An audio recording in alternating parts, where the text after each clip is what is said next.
1 Samuel chapter 4. And Samuel's word came to all Israel. Now the Israelites went out to fight against the Philistines. The Israelites camped at Ebenezer, and the Philistines at Aphek.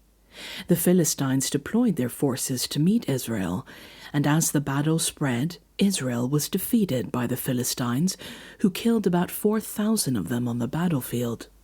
When the soldiers returned to camp, the elders of Israel asked, "Why did the Lord bring defeat on us today before the Philistines? Let us bring the ark of the Lord's covenant from Shiloh, so that he may go with us and save us from the hand of our enemies."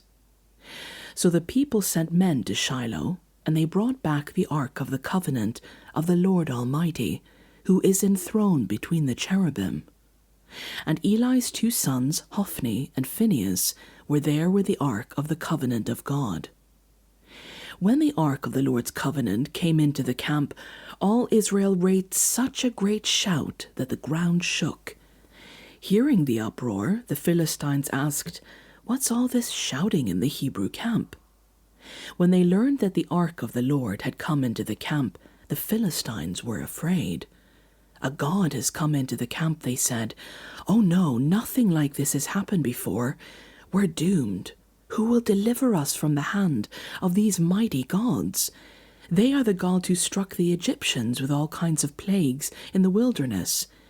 Be strong, Philistines, be men, or you will be subject to the Hebrews as they have been to you. Be men and fight."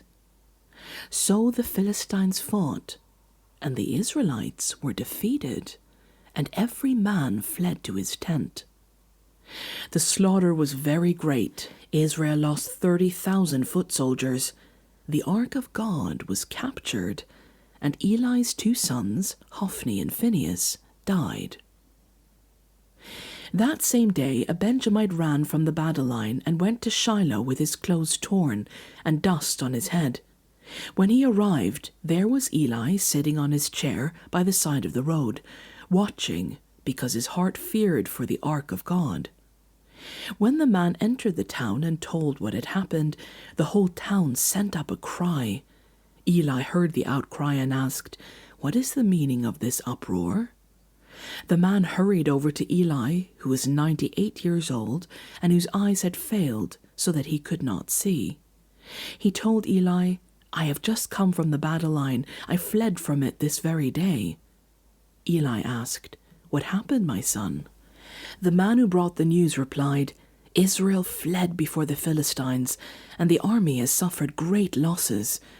Also, your 2 sons, Hophni and Phinehas, are dead, and the ark of God has been captured." When he mentioned the ark of God, Eli fell backward off his chair by the side of the gate. His neck was broken, and he died, for he was an old man, and he was heavy. He had led Israel 40 years. His daughter-in-law, the wife of Phinehas, was pregnant and near the time of delivery. When she heard the news that the ark of God had been captured, and that her father-in-law and her husband were dead, she went into labor and gave birth, but was overcome by her labor pains. As she was dying, the women attending her said, "Don't despair, you have given birth to a son."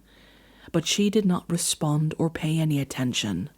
She named the boy Ichabod, saying, "The glory has departed from Israel," because of the capture of the ark of God and the deaths of her father-in-law and her husband. She said, "The glory has departed from Israel, for the ark of God has been captured."